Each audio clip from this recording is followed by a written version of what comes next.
À Alger, un homme a comparu devant le tribunal le mardi 26 mai dernier.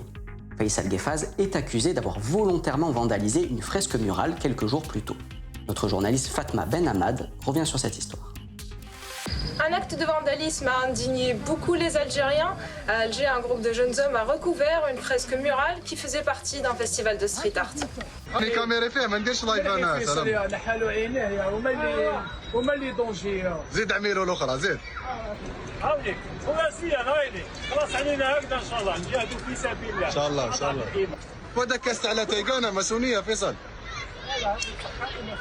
À travers ces images, le souvenir des massacres commis au nom de Dieu dans les années 90 remonte à la surface.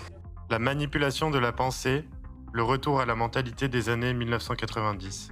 La fresque fait partie des ateliers de Djart, un festival d'art de la rue organisé dans les quartiers populaires d'Alger. Slimane Sayoud y a participé en 2014. Il se dit dégoûté de voir une de ses œuvres détruite. C'est beaucoup plus un homme qui illustre le mec des quartiers populaires, avec le gobelet tout le temps et la cigarette. Le geste, c'est pour dire c'est bien, c'est pas 666.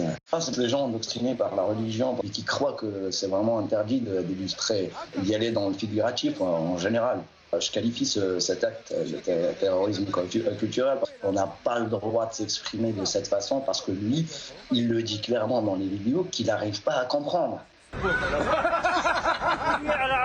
La mentalité intégriste est revenue après la Révolution et du coup on a le même moule aujourd'hui, c'est que la Révolution de février a imposé un certain patriotisme et maintenant chacun essaye de défendre ses idées et croit que l'Algérie lui appartient à lui. Selon des médias locaux, le principal protagoniste de ces vidéos a été arrêté le 23 mai pour vandalisme. Il a été relâché le 26 mai sous caution.